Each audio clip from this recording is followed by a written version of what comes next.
Hi everyone and welcome back to my channel, or welcome if you're new and I've forced you to come and watch this video. Today I'm going to be talking about baby-led weaning, and I've chosen to talk about this because it's something that I really believe in.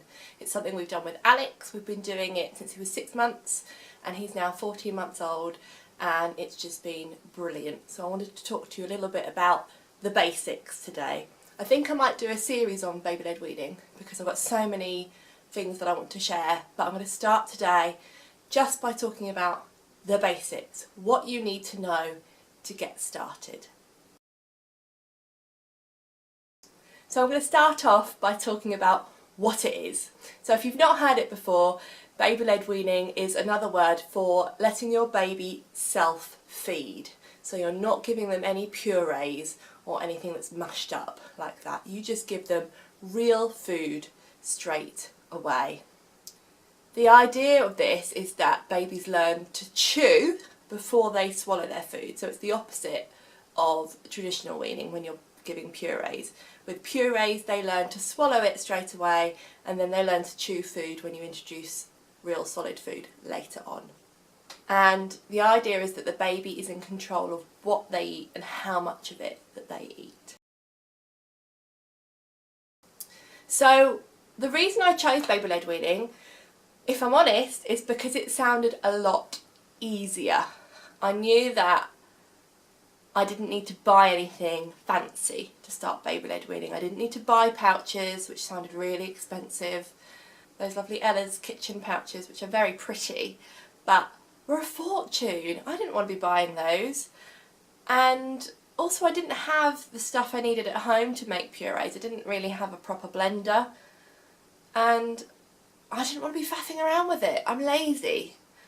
I also really liked that Alex was going to be introduced to a variety of textures straight away, and different flavours as well. I thought that was really important to me. I wanted to know what he was going to be eating and be 100% certain of what was going in his mouth, particularly to start with.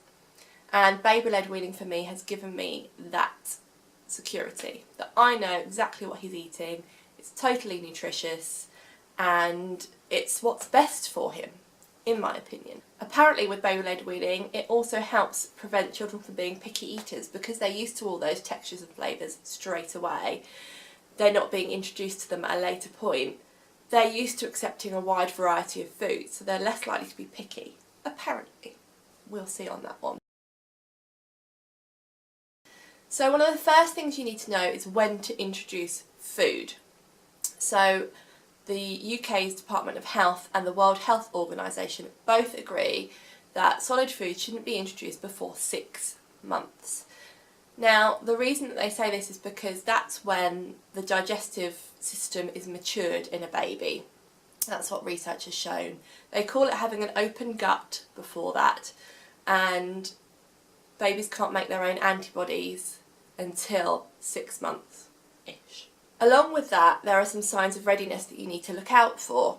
Now, a baby needs to be able to sit up by themselves, need to be able to grab things successfully, and they need to be able to take things to their mouth quickly and easily. You'll see them doing this with toys, I'm sure, a lot. Alex was certainly doing this from quite a young age, so he was very ready by 6 months. Some of the common things that people think are a sign of readiness but are not are that baby is waking up at night time, or that baby seems extra hungry and is having more milk feeds. They aren't signs of readiness that you need for baby-led weaning. So you know you're ready, you know baby's ready, but how do you introduce the food? Well, the key thing to remember is that food before 1 is just for fun. I'm sure you've heard that banded around, but this time between 6 months and a year is all about your baby exploring food. So basically I just threw as much different flavour and texture at Alex as I possibly could. You need to make sure baby is upright, either on your lap or on a chair, a high chair, and try and find one that's nice and upright if you haven't already bought one. We've been through 3 high chairs now, because the first one we had was very reclined. The second one we had, Alex kept slipping down underneath, and we've now gone for the IKEA plastic white high chair, which is fantastic. So if you haven't got one yet, I'd thoroughly recommend that one. When I started with Alex, I always offered him a milk feed before I gave him food. It's quite important that baby isn't hungry or tired because they're just playing with it. Think of the food to start with as like a messy play experience. So they're not really thinking of it as eating. They don't know it's going to make them full, and it's not going to start with. So make sure they're in a good, in a good happy mood, that they're going to be enjoying playing with the food and tasting these new tastes. And then what I did with Alex is I just offered him food whenever I was eating to begin with, if he was awake. So most days he had 2 or 3 meals, and it just depended on whether he was awake for that lunchtime meal. Sometimes he would have it, sometimes he didn't have it. It's a good idea to start with food that's easy to pick up. So things that you can cut into long strips or sticks, about the length of your finger. Baby at 6 months can grasp things and they will hold them in their fist. So if you think you need to have something that's going to be long enough to stick up at the top of their fist that they can then chew on. And as I've already said, just offer a wide variety of flavours and textures, whatever you fancy. I will leave, at the end of this video, I will leave sort of the meal plan that I did for Alex's first few weeks. I only did it for about the first 3 weeks just because that's kind of the person that I am. But it helped me make sure he was getting a variety and that I knew what he'd tried, which helped too. And as I've said already, the key thing with baby-led weaning is to just let baby decide how much to try. So put a few bits on their tray and let them decide what to pick up. Don't force it on them, don't put it in their hand, just let them play with it. They might not even put anything in their mouth to start with, but that's fine. Let them just do it at their own pace. There are a few things you need to make sure that you avoid. So whole nuts should be avoided until children are at least 3 years old, and that's because they're a bit of a choking hazard. They're the sort of thing that, because they're very hard and they're that sort of shape, can get stuck in baby's throat. But you can give nut products, that's absolutely fine. We'll talk about allergies a little bit later on in the video.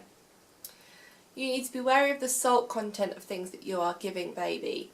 They should have no more than 1 gram of salt a day. So you need to think about foods that have got salt in, like ham and cheese, and limit how much you're giving. It's also a good idea, if you don't already, to start cooking your meals from scratch, because then you can make sure you're not adding in salt to the meal. They shouldn't have honey before they're 1. Some fish as well you should avoid. I think it's sword? I think it's shark and is it marlin? I don't know what it's called. There's some fish that you should avoid, you can look that up. And undercooked eggs, so you shouldn't have runny yolks until they are 1.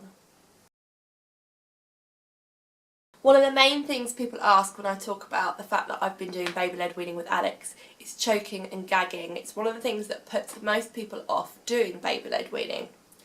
Personally, from my experience, I truly believe that Alex has gagged less than babies that have done traditional lead weaning. And I think, it's only my opinion, but I think that's because he learnt to chew before he learnt to swallow. Because when I think about it logically, those babies that have been having purees, when they then get given solid food, I figure they're then going to try and sort of eat it straight away without chewing it, so they're going to be more likely to gag, aren't they? I don't know, but that's what I think. So I think baby-led weaning causes less gagging, personally. Now, gagging and choking are different, that's really important. Gagging is going to happen a lot. Alex actually wasn't too bad, we were quite lucky, but some babies gag every time they put something in their mouth to start with. Now, it's really important to know that the gag reflex in children, in babies, is a lot further forward than our gag reflex. So when they're gagging, it's not that the food is right back at the throat, blocking their airway. It's further forward, and that's to protect them from choking. So when they gag, the food hasn't got right back to their airway. It's not that far. They're just going to cough it up to protect themselves. What will happen is that baby may cough or splutter, and just let them go ahead with that. You don't need to intervene. In fact, putting your finger down their throat or patting them on the back is more dangerous than just letting them work it out themselves. They will sort it out themselves, and you will see that they will just cough it up and it will bleh out of their mouth. And they don't seem that fazed by it. They might go a bit watery-eyed, but they'll be fine. Just smile at them and they'll know that everything's fine. If you're panicked, then they might panic. I actually read somewhere once, which was a good tip, that it's hard to see your baby gagging, but if you sit on your hands and just wait 10 seconds, then they'll work it out themselves. There's a really good rhyme as well that I use, which was loud and red, let them go ahead, silent and blue, they need help from you. And that was helpful. So if they're making lots of noise, they're working it out for themselves. I'd really recommend that if you're worried about gagging or choking, that you either check out and see if there are any local first aid courses for babies near you. Sometimes children's centres run them. Or there's a brilliant video on This Morning's website. I guess it's the ITV page. I'll link it down below, but that talks through what to do if your baby is choking. I watched that video when I first weaned Alex onto solid foods. I watched that video every month just to keep it fresh in my head, and that gave me kind of a sense of calm, like I knew what I was going to do if anything did happen. Okay, so allergies. I know allergies are a worry to lots of new parents. I was fairly calm about allergies. There isn't really a history of allergies in mine or my husband's family, so I went ahead and gave Alex the foods that were high allergy risk foods. I'll list them on the screen here. I gave him them gradually, but I didn't worry too much about it. The only one that I did very carefully was peanuts, because my best friend's very allergic to peanuts. Hi Hayley, if you're watching. And I was a bit freaked out by the odour of peanuts. So what I did with peanuts was very over the top, and I actually put a little bit on Alex's skin, peanut butter, and just checked for a reaction. And then I put a little bit, I think I did it kind of near his mouth here, and then waited another few days, and then I let him taste it. And I waited until he was a little bit older before I did peanut butter. But everything that I've researched says that you don't need to do that, and actually you can introduce it if there's no history, you can introduce it straight away. What I'd recommend, and what I did with high risk allergy foods, was to introduce them early in the day. That way I could watch and make sure that there wasn't a reaction happening. Now, we've had a couple of occasions where Alex has had a bit of a rash around his mouth, but that seems to have gone away, and I've not seen it recurring with any foods. So I'm not quite sure what happened there, but it was nice to have done it early in the day, and then I could make sure that I was keeping an eye on him. And then the other thing that is important to know is that sometimes the reaction doesn't happen the first time they try a food. Often the reaction happens the second time. Now, I've done a bit of research on this, and apparently sort of the first time that they have the food, your body kind of builds up, or their body, if they're allergic, builds up the kind of fight, if you like, gets ready for the fight. And then the second time, that triggers the reaction. So that's really important to know, because I didn't know that before I weaned Alex, and I think that's key, because you'd give a food and think, oh, they're fine with that, and then the next time could not be so great. So try a food a couple of times before you're really sure that there isn't an allergic reaction. That's hard to say. An allergic reaction. Okay, and those are all the basics that I think you need to know to get started. I will be doing some more baby-led weaning videos, so I'm going to talk about my tips and tricks for baby-led weaning, and also showing you some of the meals that I make for Alex. Some things that I did for him at the very beginning, maybe some things that I'm doing now that are different, and yeah, share my experiences with you. I hope this video has been useful for you. If you've enjoyed it, please give it a thumbs up. If you think I've missed anything out, please leave me a comment down below, because I'm always learning. I'm certainly no expert. I'm just one of those people that researches everything to death. So I feel like I've got a lot of knowledge up in here that I want to share with the world, because I'm that kind of person. My husband even calls Google Kate's place, because I'm on that bad boy all the time. Yeah, please give it a thumbs up, like and subscribe if you want some more.